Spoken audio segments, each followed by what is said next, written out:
I think one of the most annoying things I would say in the modern day game is this whole concept of two-way players.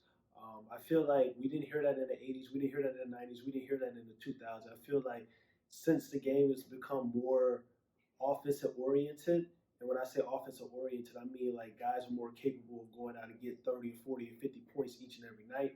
Everybody loves to throw out that two-way player narrative when it comes to dismantling what a superior offensive player does on the basketball court. You got guys out here like Luka Doncic, Trey Young, they're incredibly fulgent on the offensive side of the floor, James Harden, guys like that. And you got people that wants to try to mimic what they're doing and kind of like say, well, they're not a two-way player. They're a great offensive player. They're a great scorer. That's what they always say. They're a great scorer, but not a great player overall.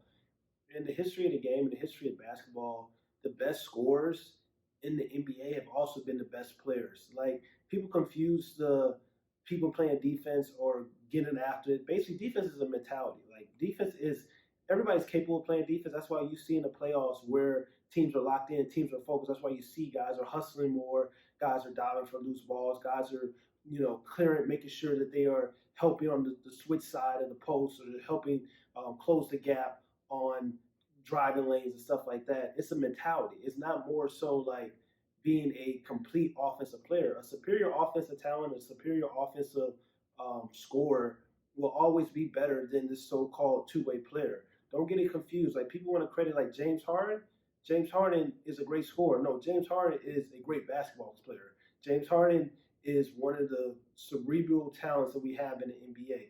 Michael Jordan was a great scorer. Kevin Durant was a great scorer. LeBron James, a great scorer. Most of these guys are the best in the world and have been, some of the all-time greats have all been great scorers, which means they're great basketball players overall. Now, these guys can get after it. These guys can play defense. These guys can get these awards, defensive player awards, all NBA teams on the defensive side.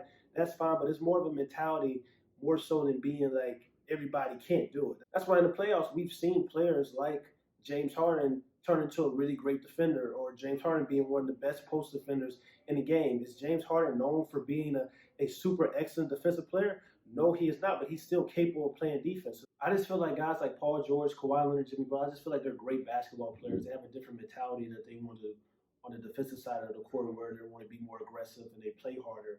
But I feel like the whole two-way narrative or the whole two-way thing came when basically where you guys didn't wasn't getting credit like defensive specialists who could score the ball, score between 15 to 18 points per game. They weren't necessarily getting the credit they deserved. And then so they came up with this two-way. Oh, he's a two-way type of player. But a guy like Stephen Curry, a guy like Trey Young, and all these guys that are super talented on the offensive side of the ball, and even if you look at times where they're on the defensive side of the ball, they're getting after it in certain moments of the game, especially like I said, when the playoffs come around.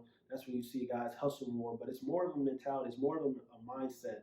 Like we have defenders in this league, like Patrick Beverly, like PJ Tucker, guys who play hard on that side on the court all the time because that's their role. But just to say that a guy like Paul George, who plays hard on the defensive side of the ball and all most of the time, and a guy like James Harden, who sometimes plays hard on the defensive side of the ball, does that mean that just because that one part of Paul George's game, he's a better basketball player than James Harden? And that's why I think people are getting confused when they're saying about, oh, these two-way players. Well, he's a two-way player, and that makes him better than this player.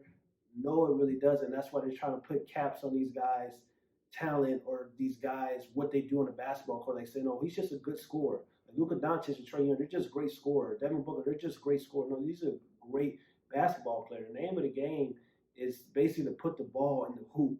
And the game is always going to be about buckets at the end of the day. If you look at any finals matchup, if you look at the last four finals matchups when it came down to an isolation play, Kyrie Irving 2016, then you had Kevin Durant 2017, 2018, hitting those key shots. And then you had in 2019 NBA Finals, it came down to, Fred VanVleet going off and creating buckets against the Golden State Warriors. It's all about getting a bucket. Like defense is a great part of basketball. It's one of the most important parts of the game, or underrated aspect of the game. But to sit up and say that this whole two-way player makes you better than a guy that's a superior offensive talent is just flat out nonsense. Especially when most of these guys that they're saying are just great basketball players. They have an all-around game. Having an all-around game is different for trying to discredit a player who doesn't have the same mentality on the defensive side all the time as a player that does. And that's why I have a problem with the whole two-way concept and whole two-way narrative because it seems like that's what people try to do constantly in the comments, constantly on Twitter, constantly from these guys speaking in the media. They like to say, well, my guy plays defense more so than your guy. That means he's a better player. That's not the case at all. And most guys that play basketball, most guys that watch the game, the purists of the game that really know the game, know that a scorer like James Harden and a bucket getter like Devin Booker, a bucket getter like Zach LaVine, and a great player like DeMar DeRozan, these are just great basketball players and not just great scorers. Just like a guy that has a mentality like a Paul George or Jimmy Butler, Kawhi Leonard, there's great basketball players in the world. They just have a different mentality on the defensive side of the ball, more so than guys that are superior on the offensive side of the ball. And like I said, we see guys when the game really matters, we see all these guys play defense and get after it. Don't confuse the mentality and the mindset or guys being defensive specialists as being better than some of these cerebral offensive talents on the basketball court because that's just not the case. And I really just feel like this two-way stuff has really gotten out of hand when we're talking about guys. And guys want to kind of say, well, he doesn't play the defense like this guy, but that guy's not stopping the offensive player from dropping 30, dropping 40 or dropping 50. They're going to make it harder, of course.